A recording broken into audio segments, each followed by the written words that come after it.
Assalamualaikum warahmatullahi wabarakatuh to my fellow friends. My name is Nur Shazlin binti Abdul Malik, 136486. I'm 4-year student, majoring in education with a degree in history. So today I would like to share with all of you about how pigeons were trained as messenger agent.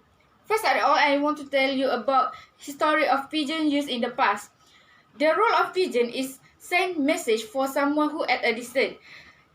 Pigeon has been used for hundreds of years. For example, during Great Time, pigeons were used to deliver announcements during the Olympic Games. Besides, during the First World War, pigeons were widely used to deliver orders, especially on the battlefield. You know General John Pershing? General John Pershing is a general in United States Army. He has set up special unit in the United States military aimed at training pigeons as courier.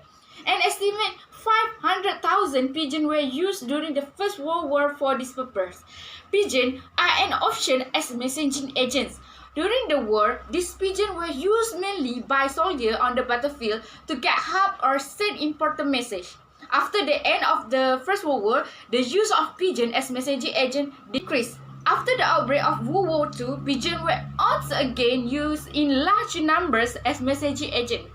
The German army at that time used about 50,000 pigeons as messaging agents.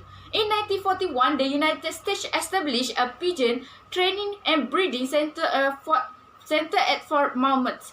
It also served as a research center to curb the spread of disease to this bird.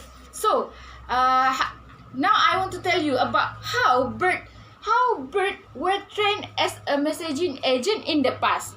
A pigeon usually takes several months before being given the actual task of being a messaging agent. Here is how pigeons are trained. Okay, that's 6 steps.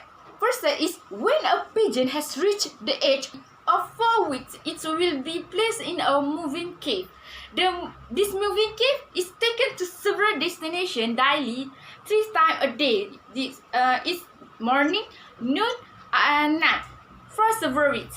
Second, once the bird is 8 weeks old and has been able to fly for a minimum of 1 hour, it will start training as message sending agent.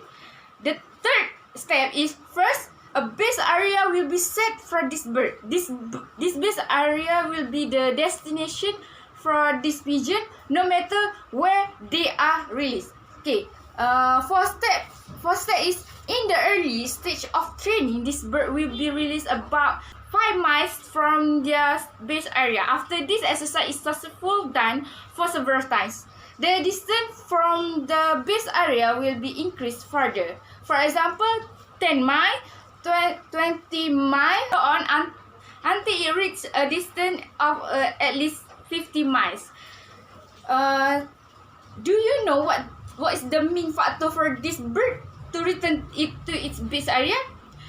It's providing incentive in the form of food and beverage. These pigeons are trained so that if they want to eat, then they need to return to the base area. Usually it will be left hungry before sending for the purpose of sending a message.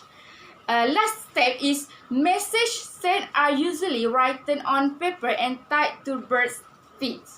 Also, it should be noted that a bird is only trained to hit to one destination in one direction only. So if you want to send a message to another area, then another bird needs to be trained for that purpose. Okay, these pigeons have advantage and disadvantage. During World War II, messengers using pigeons were said to have a high success rate of 90%. This method became the main choice as it was faster in those days. However, not all birds managed to reach the destination because some were shot dead by the enemy. To ensure that a message sent by soldiers on the battlefield actually reach the destination, usually several birds that send the same message are released. If there is a bird shoot dead, at least there are many birds or more birds that manage to fly all the way to destination. So it is not as surprising that about 50,000 pigeons were used as messenger agents by the US and German army. So in conclusion, is training a bird to be a messenger agent is not an easy task.